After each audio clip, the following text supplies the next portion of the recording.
Avantage du rosaire. Un plus grand volume sur le Regnare Christus, peu importe le nombre de fois que la Vierge est apparue aux 3 enfants bergers à Fatima. Elle les a toujours exhortés à réciter le rosaire comme une prière pour la paix dans le monde, la fin de la guerre et le salut éternel. Les détracteurs du Saint-Rosaire s'attaquent inévitablement aux aspects les plus sacrés du catholicisme, notamment la prière du Notre Père, la salutation angélique et les mystères entourant la crucifixion, la résurrection et l'ascension de Jésus-Christ et de sa Sainte Mère. Parce que les fidèles quittent le parti du péché et embrassent la vertu par le rosaire, quiconque tente de les décourager de prier cette prière est un adversaire du salut de l'âme. Si saint Bonaventure avait raison de prédire que ceux qui la haïssent mourront damnés dans leurs péchés, qui devraient subir les conséquences d'avoir découragé les autres de la dévotion à la Sainte Vierge. Avantage de la récitation du rosaire comme si cela ne suffisait pas, Saint Louis Grignion ajoute que le rosaire, lorsqu'il est récité en contemplant ces mystères, 1. Nous conduit raisonnablement à une parfaite connaissance de Jésus-Christ. 2. Purifie notre esprit du péché. 3. Vaincre nos ennemis en notre nom. 4. Facilite la pratique des vertus. 5. Nous enveloppe de l'amour de Jésus-Christ. 6. Nous dote de grâce et de mérite. 7. Nous donne les moyens de payer toutes nos dettes envers Dieu et les hommes. 8. Nous assure de recevoir de Dieu des grâces de toutes sortes. Une réussite dans la conquête des pécheurs selon ce que la Sainte Vierge a raconté au bienheureux Alano de la Roche. Même les pécheurs les plus endurcis étaient émus jusqu'aux larmes dès que saint Dominique commençait à prêcher le rosaire. Vous pouvez trouver du réconfort en récitant une partie du rosaire en souvenir de certains mystères de la vie, de la passion ou de la gloire de Jésus-Christ. En méditant et en honorant ces mystères, vous pouvez être assuré qu'il offrira ses plaies sacrées à son Père céleste, intercédant pour ceux qui prient pour le repentir et le pardon des péchés.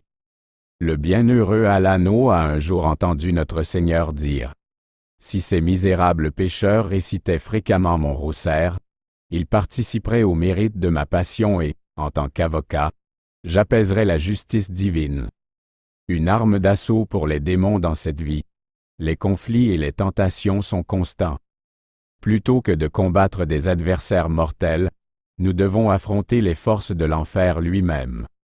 La méditation sur la vie, la passion et la gloire de Jésus-Christ, ainsi que la salutation angélique, qui a chassé les démons, abolit le péché et régénéré le monde, seraient de meilleures armes que tout ce que nous pourrions utiliser pour les affronter. Notre grand capitaine nous a enseigné ces prières. En conséquence, renforçons-nous avec le Saint-Rosaire, l'une des armes de Dieu, et nous vaincrons le diable et ses tentations. Par conséquent, le rosaire, même sous sa forme physique, est terrifiant pour le diable, et la légende veut que des saints l'aient utilisé pour chasser le démon du corps de personnes possédées. Le bienheureux Alano raconte l'histoire d'un homme qui, après avoir essayé de nombreuses activités dévotionnelles, a finalement été libéré d'un démon en mettant le chapelet autour de son cou. Il a choisi de le porter autour du cou jour et nuit après avoir constaté que le démon le tourmentait terriblement lorsqu'il l'enlevait. Cela a finalement éloigné le démon, qui ne supportait plus d'être accablé par une chaîne aussi horrible.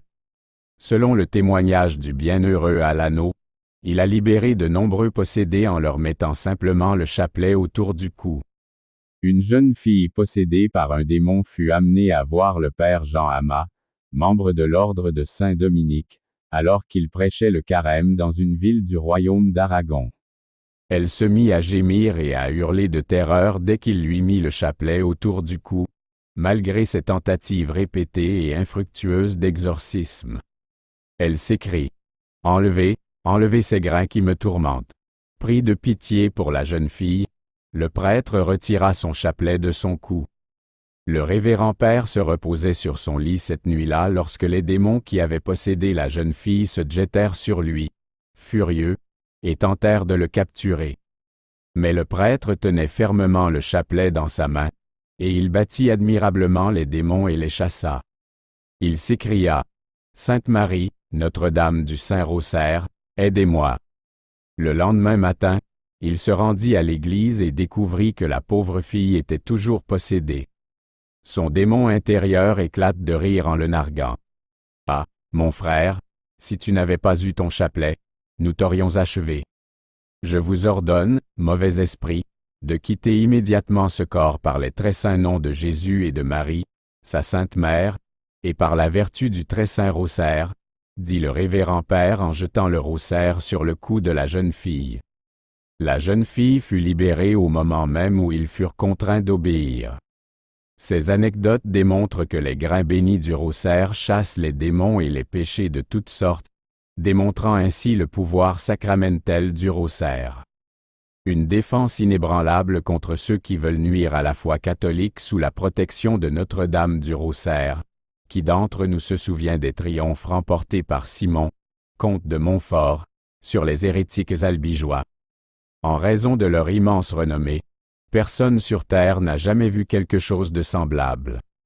À un moment donné, il a affronté 10 000 hérétiques avec 500 hommes. Une fois de plus, il l'a emporté avec 30 hommes contre 3 000. Par la suite, à la tête d'une armée de 800 chevaliers et de 1000 fantassins, il anéantit l'armée du roi d'Aragon, forte de 100 000 hommes, en ne perdant que 8 soldats et un chevalier. Où la vénérable Vierge Marie a-t-elle sauvé le chevalier breton Alano de Lannevalet, qui luttait pour la foi contre les albigeois? Lors d'un incident particulier, il a été sauvé de ses ravisseurs après que la Sainte Vierge leur a lancé 150 pierres. Une autre fois, alors qu'il était sur le point de se noyer à la suite d'un naufrage, cette mer merveilleuse lui apparut sous la forme de 150 petites collines, qu'il franchit pour regagner sa patrie. En outre, Alano fit construire un couvent pour accueillir des religieux de Saint-Dominique en souvenir des merveilles que la Vierge avait accomplies en sa faveur grâce au chapelet qu'il psalmodiait chaque jour. Il mourut en saint à Orléans après être devenu lui-même un saint homme. Un autre soldat breton, Otero, chassait souvent des bandes entières d'hérétiques et de bandits en portant son rosaire au bras et en protégeant son épée. Une fois, Otero a affronté 20 000 hérétiques avec 10 hommes de troupe et a réussi à les retenir tous. Cette réalité affecta profondément le commandant de l'armée hérétique, qui chercha le combattant breton, se repentit de son hérésie et témoigna avoir vu le guerrier s'enflammer pendant le combat. 70.